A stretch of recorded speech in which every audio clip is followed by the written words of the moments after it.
Hi guys, and welcome to Let's Talk FIFA 13 with me, FIFA Vic. This is episode 2, and part 2 is dedicated to, as requested by you in the comments, it's designated to defending. I'll just say the gameplay that's going on behind you is a team I built for 11k. It's a League 1, French League 1 team. 12k it cost me, and it's just to show you it can be very competitive with such a cheap team, so don't worry about coins too much. Yeah, so watch that going on in the background and listen to this. Open those ears up, guys. FIFA 13, guys. The whole defending mechanism was changed in FIFA 12 from FIFA 11. They brought in a complete new system. I think it was called Advanced Defending System or something along those lines. When you first get FIFA 12, it even gives you a tutorial when you first load it up for the first time to try and show you the new aspects of defending in FIFA 12. Hats off to them for going, that extra mile and producing a whole new defensive system. But obviously, because it was brand new, phase 1 of any attempt at a system like that is never perfect. And really hope that they improve a few aspects of it. I think there are some positives. I think it's good that they've made it harder to time your slide tackles and harder to time your standing tackles. And I like the way positioning's more important, and some of the other defending stats, you really need to look at your positioning now. A good example is sort of a player like Samba, who's not super quick, but because he's got good positioning stat, he never seems to get caught out by his pace. And you might see that with like Seedorf and Van Bommel and players like that. They actually do a good job, don't worry about the pace as much. Although, having said that, I have just bought PK and he is having an absolute mare for me at the moment, but don't worry about that. So there are some positives, but there are some negatives as well.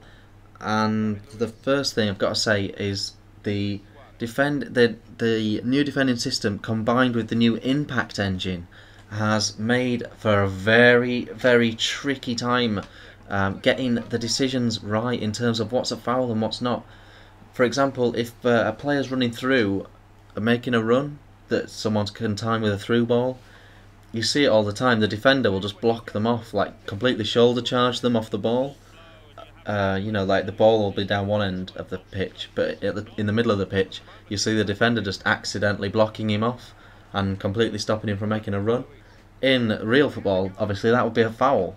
You wouldn't be allowed to stop a fast striker from making a run off the ball by just blocking him like rugby.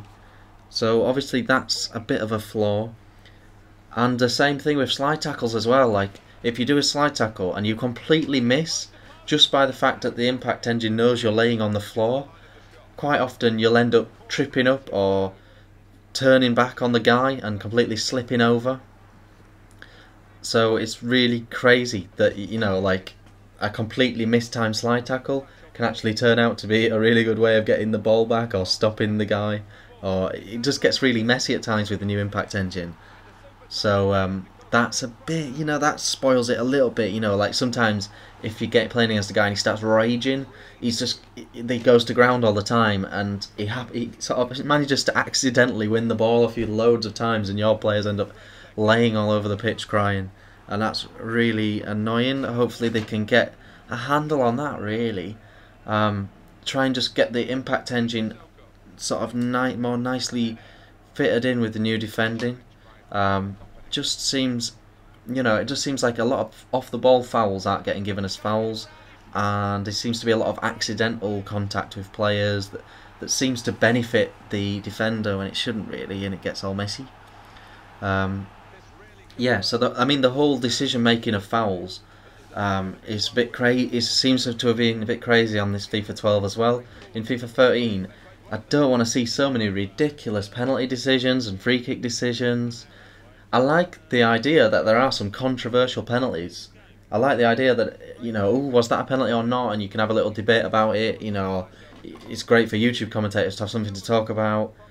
Was it a penalty? I don't think it's a penalty. La, la, la. That's great. That's all really good stuff. But I want the game to actually secretly know that it was a slightly dubious penalty. It seems right now like the penalties are random, just so random. They're not clearly not fouls, and they're giving us penalties. There's clear fouls that are not giving us penalties. That whole thing is a little bit crazy, and they could do with fixing that.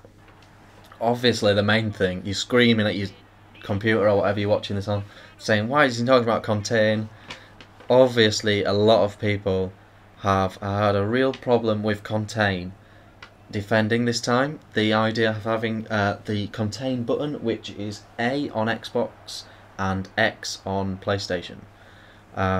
Basically, if you hold that down, it jockeys the defender from a distance, and it's basically like auto defending. It's like you hand over the controls to the computer until it's time for you to have the ball back. It's yeah, I think that's people's main concern with it. It makes it very hard to do any skills because there's a gap between the striker, the attacker, and the defender. And it's sort of like, yeah, it's sort of like auto defend. It's not healthy, guys. They don't actually need to have contain in that nature. What I would one possible solution. This is controversial and ill thought out, but in real life, you contain a team with contained defending as they're working their way up the pitch. You see Tottenham versus Arsenal, and Tottenham will start at the back and they're passing it up towards the halfway line. Arsenal, that won't be jumping in with tackles and jumping in at them trying to get fouls. They'll just be standing off jockeying, trying to make it hard for them to find the next pass. That's real life contained defending. That you don't see it happen in the box or on the edge of the box where there's a shooting opportunity. So maybe just take away contain defending for the final third of the pitch. If you're in the final third and you try and press the contain button, jack shit happens. Something like that. I don't know. It's not right as it is, and so they need to look at how they can make it contain defending more like real life contain defending. And that is what I think about that. Please put in some comments, guys, about what you think of the FIFA 12 defensive system versus the FIFA 11 defensive system. Do you miss the old one? Hopefully you enjoyed the footage in the background. Very cheap team, did okay. Thanks for watching, bye.